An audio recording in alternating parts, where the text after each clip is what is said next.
ओम नारायण विद्महे वासुदेवाय धीमहि तन्नो विष्णु प्रचोदयात्। ओम तत्पुरुषाय विद्महे महादेवाय धीमहि तन्नो रुद्रः प्रचोदयात्। आप सभी को बैकुंठ चतुर्दशी की हार्दिक शुभकामनाएं।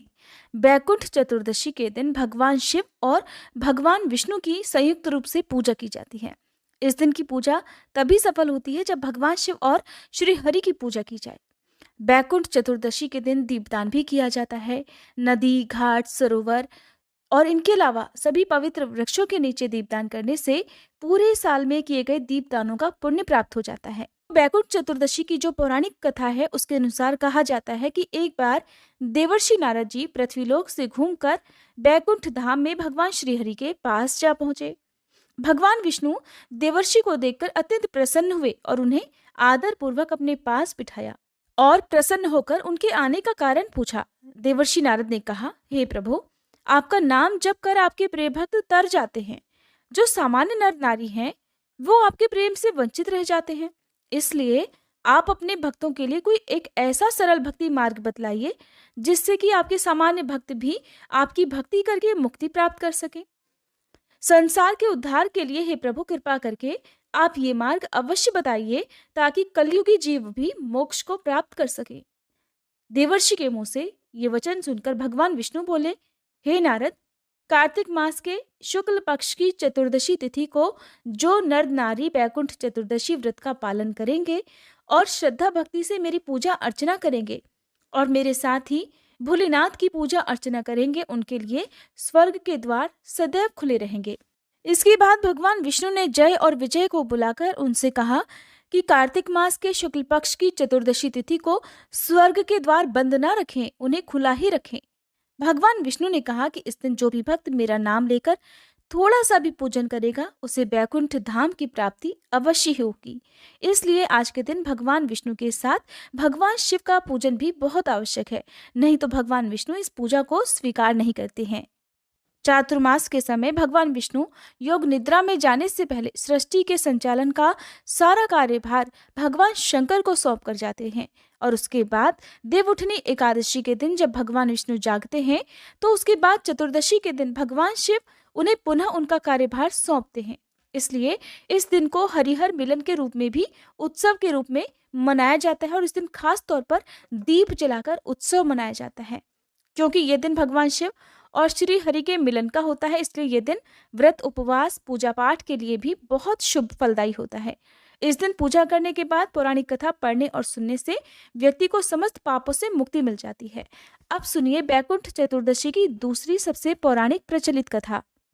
शिव महापुराण कथा के कोटि रुद्र संहिता में वर्णित पौराणिक कथा के अनुसार एक बार भगवान विष्णु भगवान शिव की पूजा के लिए पृथ्वीलोक पर काशी विश्वनाथ मंदिर आए और वहां पर मणिकर्णिका नामक घाट पर स्नान करके 1000 स्वर्ण कमल पुष्पों से भगवान विश्वनाथ की पूजा की। जब वह अभिषेक कर रहे थे तब शिवजी ने भगवान विष्णु की परीक्षा लेने के लिए 1000 पुष्पों में से एक पुष्प कम कर दिया। जब भगवान विष्णु शिवजी की पूजा के लिए उन्हें पुष्प अर्पित करने लगे तो उन्हें एक पुष्प कम लगा। तो वो ये सोचने लगे कि अब मैं पुष्प कहाँ से लाऊं, क्योंकि सारे पुष्प तो मैं ला चुका हूं। तो क्यों ना अब मैं अपनी एक आंख ही भगवान को अर्पित कर दूं, क्योंकि मुझे भी तो कमल नयन कहते हैं, मेरी दोनों आंखें भी तो कमल नयन और पुंडरीकाक्ष हैं। यही सोचकर भगवान विष्णु जैसे ही अपनी आंखें निकालने लगे तभी भगवान शिव वहां प्रकट हो गए और बोले, हे श्री हरि, इस पूरे संसार में तुम्हारे जैसा सच्चा भक्त कोई नहीं है, इसलिए आज से कार्तिक की 14 बैकुंठ चतुर्दशी के नाम से जानी जाएगी और इस संसार में श्रद्धा भाव से जो कोई व्रत करेगा उसे बैकुंठ धाम की प्राप्ति होगी। ऐसा कहकर भगवान विष्णु को भगवान शिव ने सुदर्शन चक्र उपहार स्वरूप भेंट किया और कहा कि इस सुदर्शन चक्र में करोड़ों अरबों सूर्यों की कांति के समान शक्ति है जिससे आप अपने भक्तों की सदा रक्षा कर सकोगे। इसीलिए भगवान श्री हरि अपने हाथ में सदैव सुदर्शन चक्र को धारण किए रहते हैं। माना जाता है कि जो भी व्यक्ति हरि यानी कि भगवान विष्णु और हर अर्थात महादेव की एक साथ आराधना करता है उसके जीवन के सभी पापों का और दुखों का अंत हो जाता है। इस दिन व्रत करने वाले भक्तों को सबसे पहले स्नान करके साफ स्वच्छ वस्त्र धारण करके भगवान विष्णु और महादेव का ध्यान करना चाहिए। फिर हाथ जोड़कर और हाथ में जल पुष्प लेकर व्रत का संकल्प लेना चाहिए।